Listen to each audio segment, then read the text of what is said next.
एक मजाक की वजह से 3 जिंदगियां खत्म हो गई और एक हंसता खेलता परिवार बर्बाद हो गया। केरल की खबर बता दें, केरल के कोल्लम में पुलिस की जांच में ये खुलासा हुआ है कि प्रैंक की वजह से 2 लोगों ने आत्महत्या कर ली और एक नवजात की जान चली गई। यह फेसबुक के जरिए ये कहानी है केरला की, गॉड्स ओन कंट्री, जहां एक कारपेंटर के घर के पीछे उसे एक न्यू बॉर्न बेबी मिला।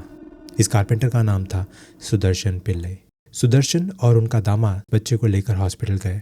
इसी बीच पुलिस इन्वेस्टिगेशन शुरू हुई।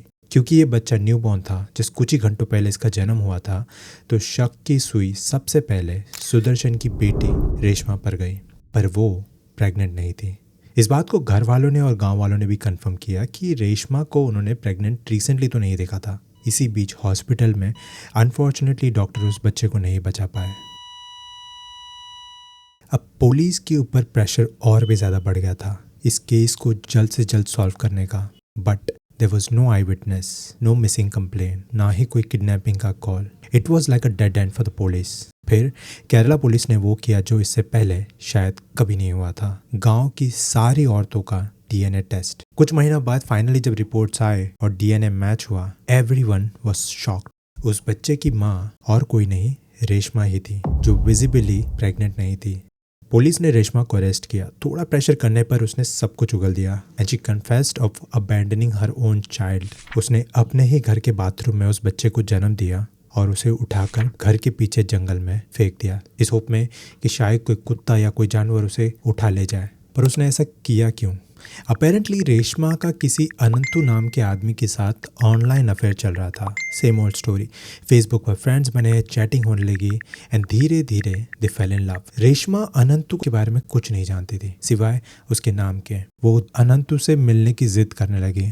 अनंतु ने उसे वर्कला बुलाया, पर इस केस में ट्विस्ट तब आया जब पुलिस ने फेसबुक चैट और फेसबुक अकाउंट्स एक्सप्लोर किए तो अनंतु का प्रोफाइल अब तक डिलीट हो चुका था। बड़ी मेहनत और मशक्कत के बाद इन दोनों के बीच हुई चैट को पुलिस ने रिकवर किया। अपेरेंटली अनंतु ने रेशमा को अप्रोच किया था। They became close. इसी बीच रेशमा को पता चला कि वो प्रेग्नेंट है, पर वो तो अनंतु के साथ रहना चाहती थी, अनंतु के साथ जिंदगी बिताना चाहती थी। पर अनंतु रेशमा को टालता रहा।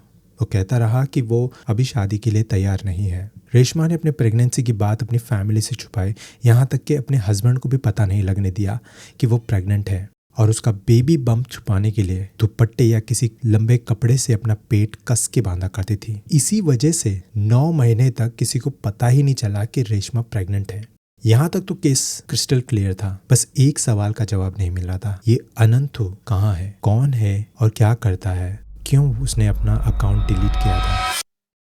अनंतु के बारे में जानने के लिए पुलिस ने रेशमा की बेस्ट फ्रेंड्स ग्रीष्मा और आर्या को पूछताछ के लिए पुलिस स्टेशन बुलाया।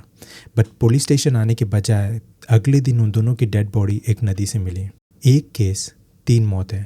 Was it a serial killing? Was it something else? कुछ समझ नहीं आ रहा था। पुलिस फर्दर इन्वेस्टिगेशन के लिए आर्या और ग्रीष्मा के घर गए। वहाँ पर छानबीन करने पर उन्हें एक सुसाइड नोट मिला। उससे पता चला कि ग्रीष्मा और आर्या ने अनंतु नाम से एक फेक फेसबुक अकाउंट बनाया था रेशमा के साथ मजाक करने के लिए। It was just prank. But ये प्रैंक कुछ ज्यादा ही लंबा खींच गया। रेशमा अनंतु के लिए अपने परिवार को छोड़ने के लिए तैयार थी, उस अनंतु के लिए जो एक्चुअली एग्जिस्ट ही नहीं करता था। बट अगर अनंतु एग्जिस्ट ही नहीं करता है तो वर्कला में रेशमा किससे मिली थी? अपेरेंटली रेशमा अनंतु से मिली थी, बट ये अनंतु जिससे वो मिली थी वो अनंतु नहीं था जिससे वो चैट करती थी। ये आदमी अनंतु प्रसाद था, AK Bilal. This was just coincidence कि उसको वर्कला में अनंतु नाम का बंदा मिला। इट इज़ नॉट क्लियर कि उसके इंटेंशंस क्या थे, बट उस बच्चे की मौत के बाद से ग्रीष्मा और आर्या दोनों गिल्ट में चले गए और इस गिल्ट में उन दोनों ने नदी में कूद के अपनी जान दे दी। अपने ही बच्चे की जान लेने की वजह से रेशमा को उम्र कैद की सजा हुई। एक हंसता खेलता परिवार बर्बाद हो गया।